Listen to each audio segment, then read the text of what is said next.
আসসালামু আলাইকুম। আমি আমিনা রান্নাঘর থেকে সকলকে স্বাগত জানাচ্ছি। তোমরা সবাই কেমন আছো? আশা করি আল্লাহর রহমতে যে যেখানে আছো ভালো আছো। শুকর আলহামদুলিল্লাহ, আমরাও সবাই ভালো আছি।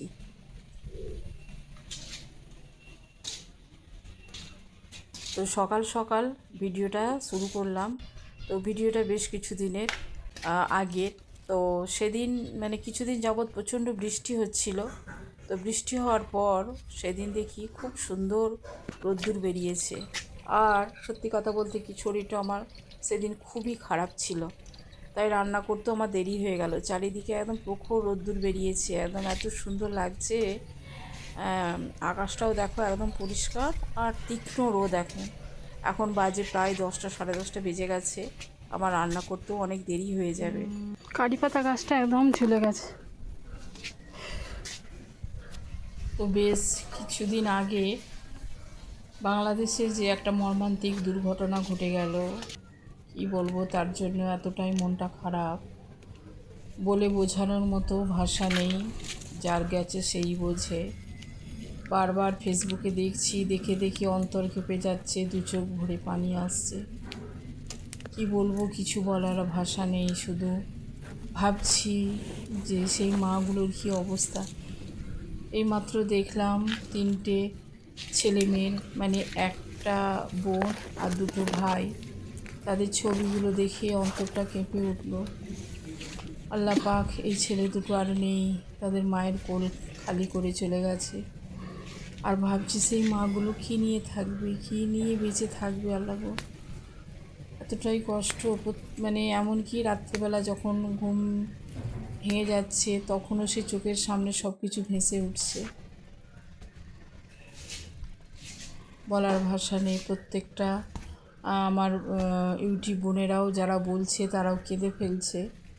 তো সত্যিই কান্নারই কথা, কিছু বলার নেই। আল্লাহ তাআলার কাছে এটুকুই দোয়া করি যে যারা চলে গেছে তারা তো চলে গেছে, আল্লাহ তাআলা তাদের যেন জান্নাতুল ফেরদৌস নসিব করেন।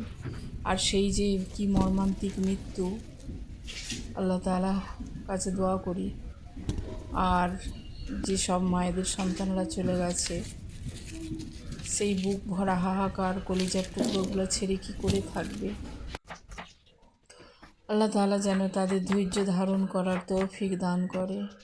যেটুকুই বলি না কেন, বলে শেষ করা যাবে না।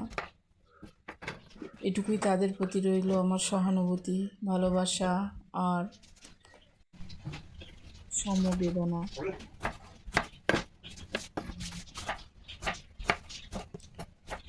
তো আজকে দেখতে পেলে ছাদ থেকে এই যে সব কারি পাতা আর পুদিনা পাতা তুলে নিয়ে এলাম। আর আব্বাজি এসেছে, আব্বাজি আছে, ডাক্তার দেখাতে গেছে। অনেক দিন হলো হার্টের টেস্ট হয়নি, হার্টের সামান্য একটু প্রবলেম আছে। তো 6 মাস 8 মাস ছাড়া ছাড়াই কলকাতা যাই অ্যাপোলোতে, সেখানে গিয়ে চেক করে। তো আব্বাজি এসেছে, ভাবলাম যদি সকাল করে চলেই আসে তো এটা একটু রান্না করি বিরিয়ানিটা। আর এই বিরিয়ানিটা তো অনেক সহজ, আর কি বলবো, এক পাকে হয়ে যায়। আর এই যে বাড়ির ঘরোয়া চাল, এটা হচ্ছে এই চালটা নতুন নিয়ে এসেছে, চালটা খুবই ভালো। তো হচ্ছে জিরা রাইস চাল ওটা। আর রাত্রিবেলা চিকেন নিয়ে আসা হয়েছিল, চিকেনটা ম্যারিনেট করে রেখে দিয়েছি। আর কি বলবো তোমাদের, হঠাৎ করে রান্না রেডি। আমি যখন এগুলো পেস্ট করতে নিয়ে যাচ্ছিলাম, দেখলাম মানে পেস্ট করতে যাচ্ছিলাম, তখন দেখছি না কারেন্ট চলে গেছে। তো বেশ কিছুক্ষণ অপেক্ষা করলাম, যে ভাবলাম কারেন্ট চলে আসবে, আর কারেন্টটা এলো না। সেই জন্য আবার কি করছি, এগুলো কাটতে আরম্ভ করেছি। তো আর ভাবছি যে দেখো, এই কাটছি, তো কাটতে কাটতে ঠিক কারেন্টটা চলে আসবে। আর এই যে দেখো, কারেন্টটা চলে এসেছে, কি আর করা যাবে। আমি আর আর পেস্ট করব না।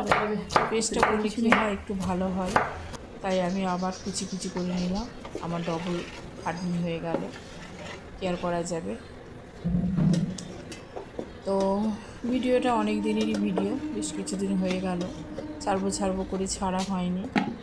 তো এই রকম রান্নার অনেকগুলো ভিডিও, এই বিরিয়ানিটা রান্নার অনেক ভিডিও আমার দেওয়া আছে।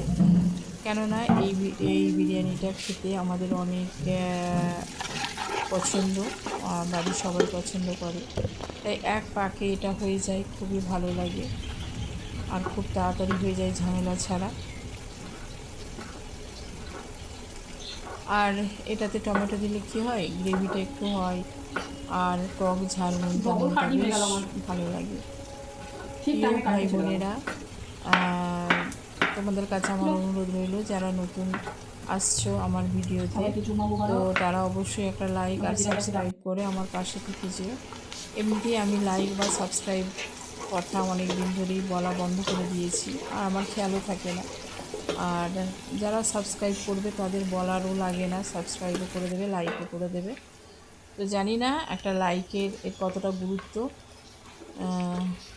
তাই বলছি যে লাইক একটা করে দিও।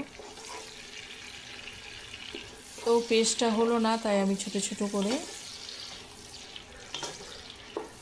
টমেটো কেটে দিয়ে দিলাম, আর ফোড়ন দিয়েছি একটু পুদিনা পাতা আর একটু কারি পাতা। এই পুদিনা পাতা কারি পাতা আরও মানে যে একটা সুন্দর একটা গন্ধ, সেই গন্ধটাই বিরিয়ানিটাই খুবই ভালো লাগে।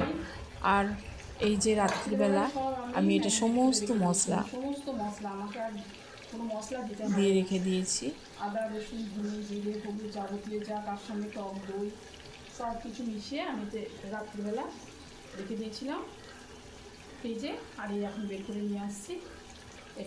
এটা কষা হয়ে গেলে আমি দিয়ে দেবো।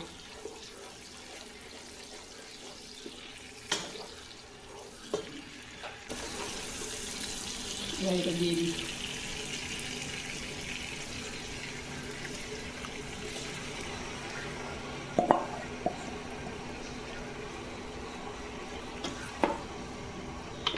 মানে এত তাড়া ডালটাও গ্যাসে বসিয়ে দিই, তাড়াতাড়ি হয়ে যাবে।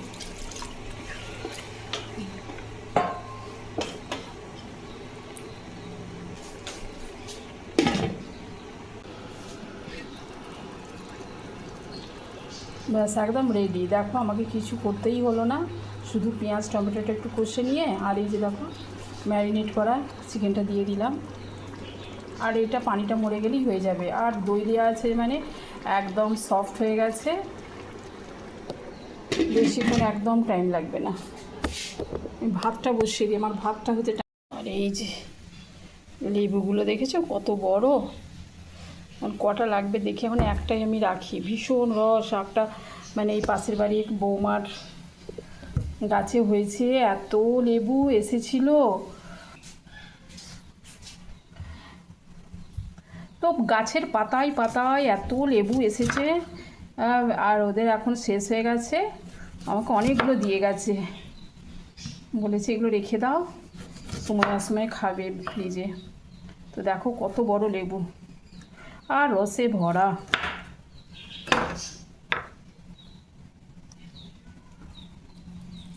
দেখেছো কি ভালো লেবুগুলো, ওদের খাবার লোক নেই, আর গোটা পাড়া গ্রামকে দিচ্ছে, দিয়ে সব যেচে যেচে ডেকে ডেকে দিচ্ছে, লেবু নিয়ে যাও লেবু নিয়ে যাও।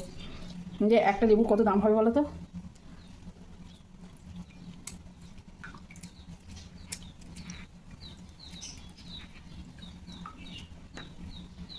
দেখো এটাতেই এক বাটি হয়ে গেল।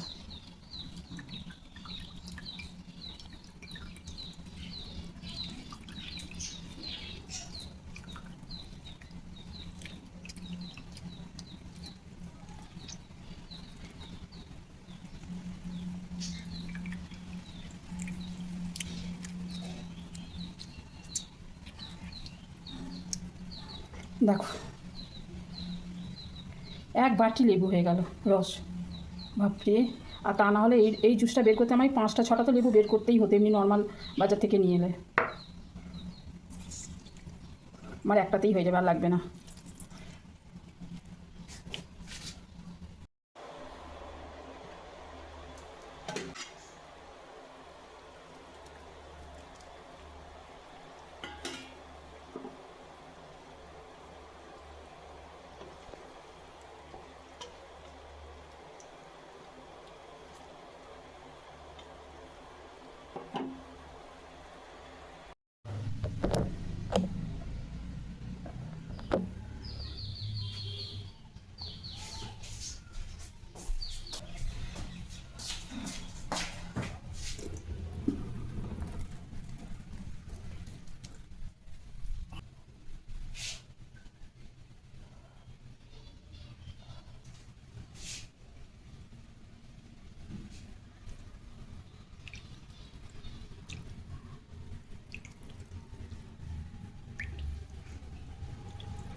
লেবুর জুসটা ভালো করে হাতে করে চাড়িয়ে দিলাম, তা না হলে কিন্তু কোনো জায়গায় টক হয়ে যাবে আর কোনো জায়গায় কম হবে, সেজন্য হাতে করে ভালো করে চাড়িয়ে দিলাম। তার সঙ্গে একটু বিরিয়ানির মশলা, কাঁচা লঙ্কা, পুদিনা পাতা দিয়ে ভালো করে এটা হাতার সাহায্যে এরকম গর্ত করে দিলাম। তো সেই জন্যে দিলাম যাতে করে ভাপটা উপরে উঠে আসে, এসে ভালো করে মানে এটা হয়ে যায়, ভাপটা ভালো করে হয়ে যায়। তো এই যে নিয়ে চলে এসেছি, ভাপ হয়ে গেছে।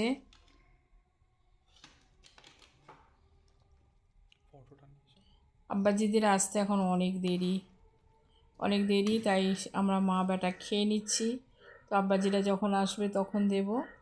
আর একদম গরম গরম এগুলো তো খেতে ভালোই লাগে, যে কোনো জিনিস গরম গরমই ভালো।